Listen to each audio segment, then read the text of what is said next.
반갑습니다.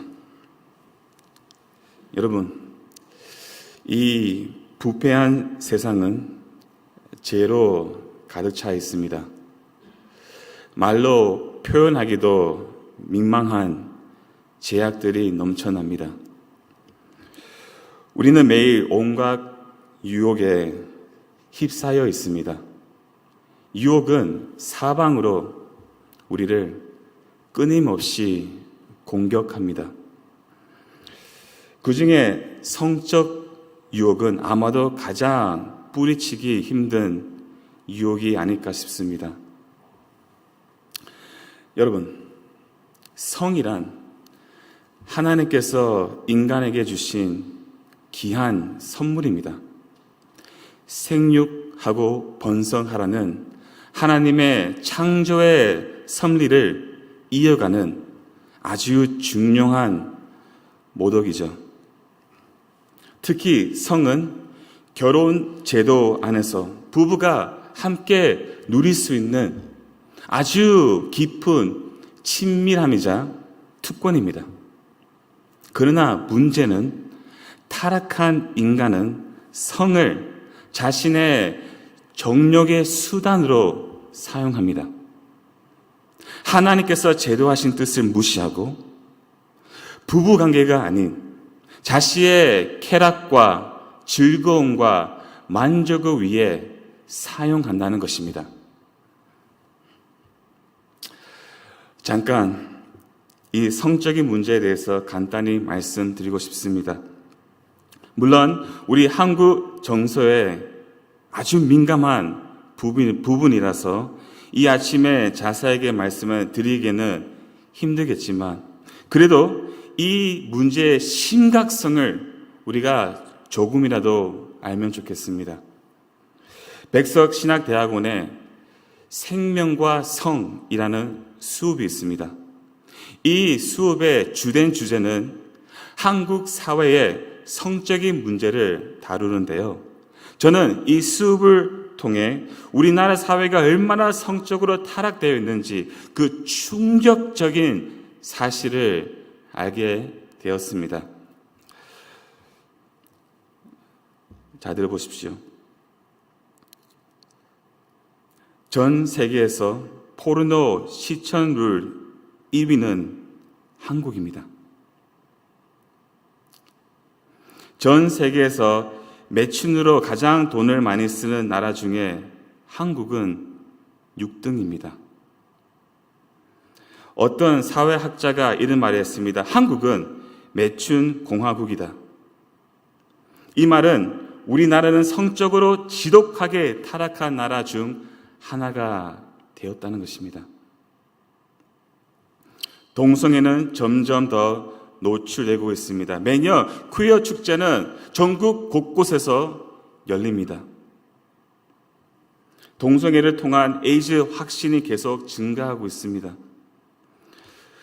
너무나 놀라운 것은 전 세계에서 유일하게 에이즈 환자의 모든 치료비를 지원해주는 나라는 대한민국뿐입니다.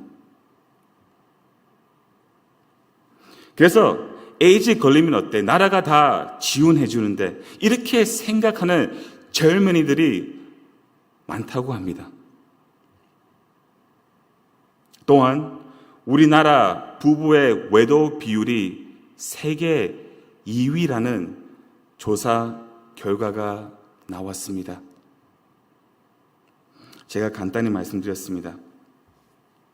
이렇게만 듣더라도 정말 심각한데 더 큰 이슈는 우리 사회가 이런 성적인 문제에 대해서 무감각하다는 것입니다. 여러 매스컴을 통해 성적인 죄가 점점 우리 사회에 자연스럽게 스며들었다는 현실을 우리가 부인할 수가 없습니다. 이런 성적인 죄를 그냥 용납하는 시대에 살고 있습니다. 그럼 교회는 어떨까요? 여러분, 교회의 속성은 거룩함입니다. 순결함입니다.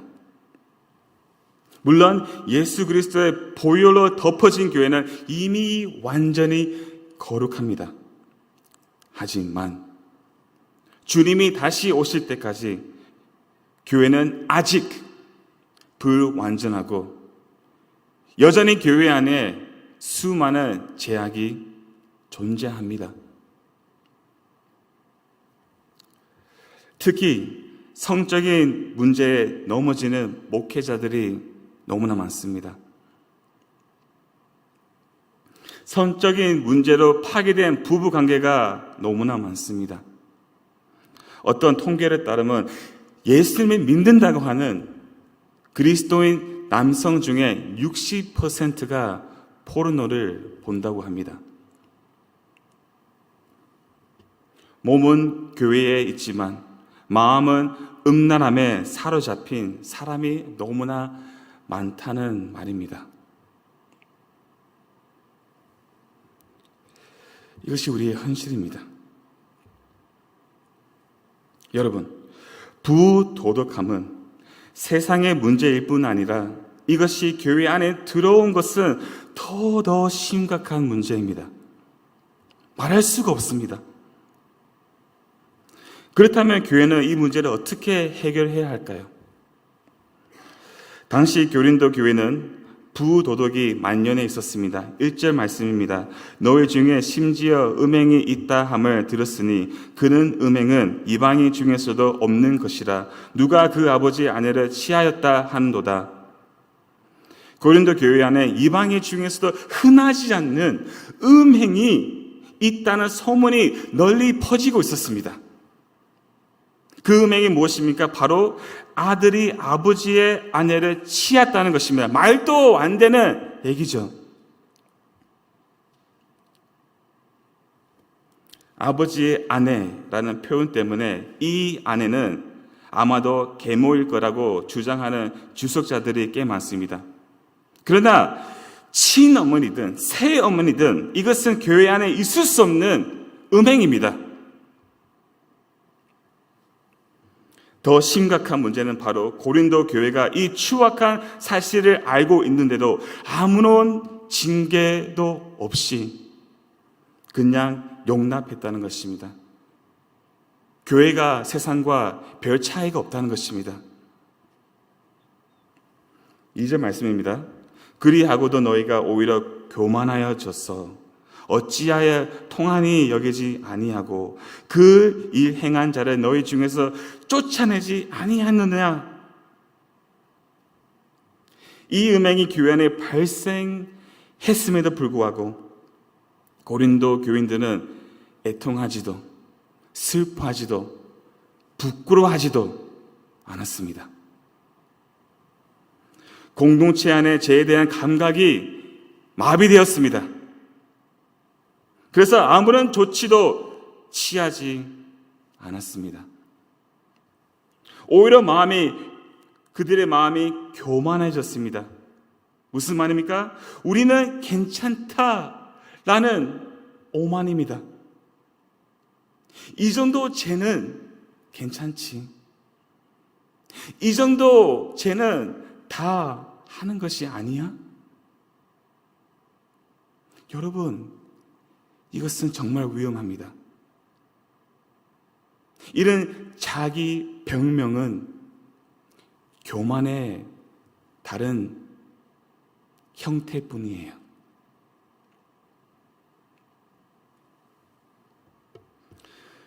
그러나 3절 말씀을 보시면 바울은 고린도 교회의 심각한 소문을 듣고 그 음행을 저지른 사람을 어떻게 합니까? 이미 판단했다고 말합니다. 이미 그 사람을 유죄로 선고했다는 것입니다. 그래서 13절 마지막 부분을 보시면 결론적으로 바울이 이 악한 사람은 너희 중에서 내쫓아라 라고 아주 엄격하게 말하고 있습니다. 종교교육자 존 칼빈이 참교회의 3가지 표지를 제시했습니다. 첫째는 올바른 말씀의 선포입니다. 둘째는 올바른 성령의 집행입니다. 마지막이 올바른 권징의 진행입니다. 권징의 진행. Church discipline. 권징이란 교회 안에 개인의 죄든 공동체의 죄든 죄가 발생했을 때 그 문제를 해결하는 반칙입니다.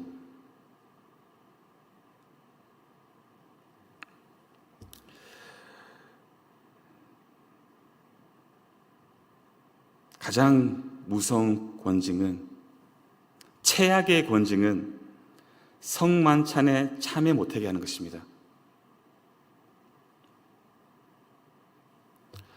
그러나 더 강력한 권징은 무엇인 줄 아십니까? 교회에서 내쫓는 출교입니다.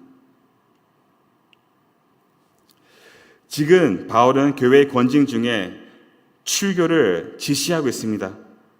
야, 바울은 너무 극단적이다. 어떻게 교인들은 내쫓을 수 있을까라고 생각할 수 있겠지만, 여러분, 사실 권징은 진정한 사랑의 표현이에요. 권징은 사랑입니다. 교회가 죄에 빠진 형제, 죄에 빠진 자매를 보고 권징하지 않겠다는 것은 사랑하지 않겠다는 것과 같습니다.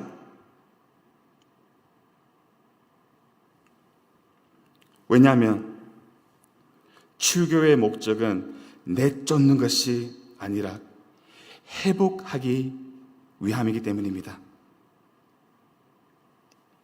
4절과 5절 말씀을 보십시오. 주 예수의 이름으로 너희가 내 영과 함께 모여서 우리 주 예수의 능력으로 이런 자를 사탄에게 내어주셨으니 이는 육신을 멸하고 영은 주 예수의 날에 구원을 받게 하려 함이라.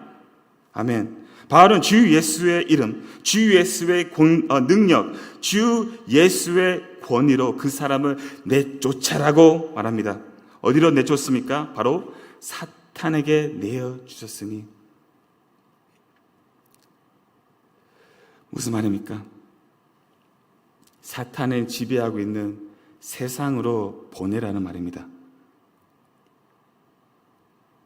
여러분, 사탄을 지배하고 있는 이 세상에는 예배가 없습니다.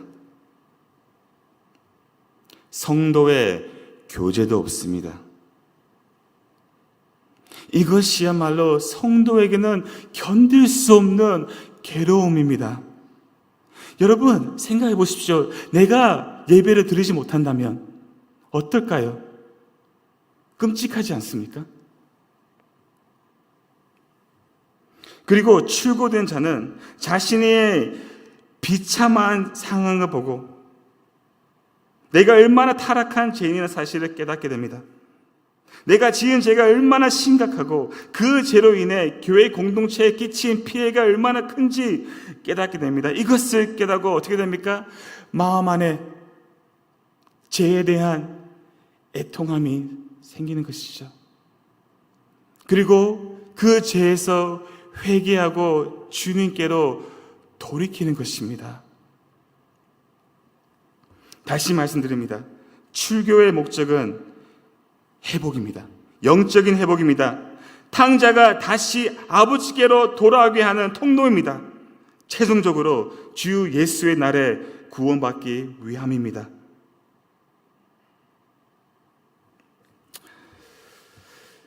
그러나 여러분, 지금 이런 권징을 진행하기에는 형식적이지 않죠.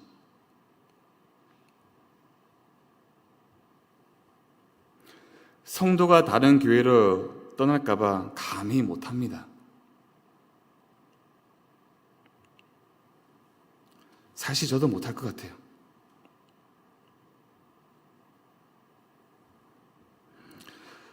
그래서 바울이 말합니다. 6절과 7절에서 제가 paraphrase, 제가 말씀드리겠습니다.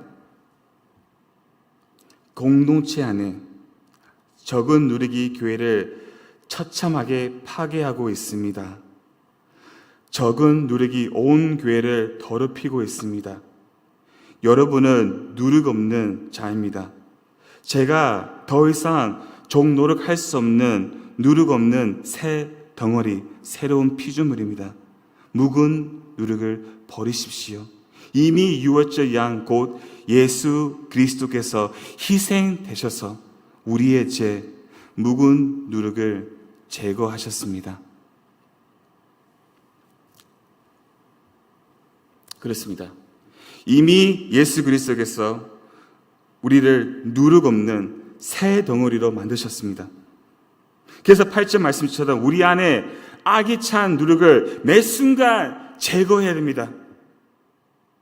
그리스도와 함께 죽고 사는 것입니다. 그리고 순전함과 진실함의 떡이 되시는 예수님을 먹고, 즉 예수님을 믿음으로 바라보며 공동체 안에 순전함과 진실함을 지켜야 합니다. 이것이 성도의 책임입니다. 그러나 쉬운 일은 절대로 아니죠. 사실 이 성적인 문제를 함부로 다루기는 쉽지 않습니다. 인류의 보편적인 문제이기 때문에 누구도 자유로울 수도 없고 누구도 예외가 될 수 없습니다. 누구도 넘어질 수가 있어요. 12절 말씀입니다. 이제 내가 너에게 쓴 것은 만일 어떤 형제라 일컨든 자가 음행하거나 탐욕을 부르거나 우상숭배를 하거나 모욕하거나 술 취하거나 속여 뺏어가든 사귀지도 말고 그런 자와 함께 먹지도 말라 함이라. 죄들이 날려되어 있습니다. 음행, 탐욕, 우상숭배, 술 취함, 속임. 무슨 말입니까? 다 동일하다는 말입니다. 그래서 내가 음행을 짓지 않았다고 다른 사람을 정죄할 수 없다는 것입니다. 우리는 다 똑같은 죄인입니다. 여러분, 제 마음 안에 음란함이 당연히 있습니다.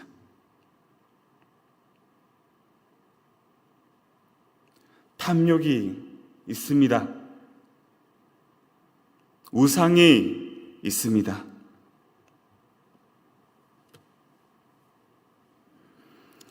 이것만 보면 저는 이 교회 안에 있을 수 없는 사람입니다. 마땅히 출교 당해야 하는 사람입니다. 여러분들은 저와 사귀면 안 되고 같이 먹어도 안 됩니다. 그러나 제가 이 자리에 있을 수 있는, 여러분들이 이 자리에 있을 수 있는 유일한 이유, 유일한 소망은 유월절 양 곧 예수 그리스도의 피 때문입니다. 예수 그리스도의 의 때문입니다. 예수 그리스도의 공로 때문입니다. 예수 그리스도의 은혜 때문입니다. 우리는 다 이 자리에 있을 수가 없는 죄인들입니다.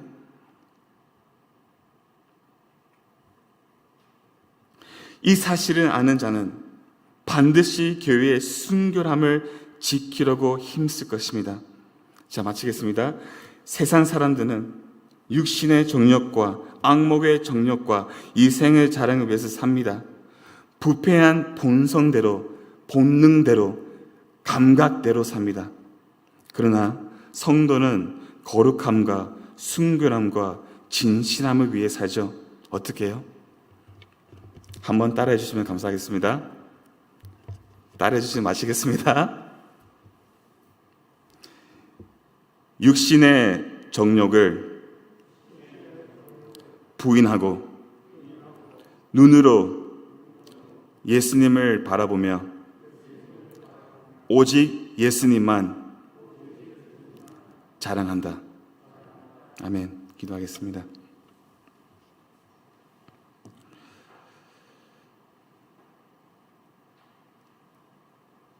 하나님, 유월절 어린 양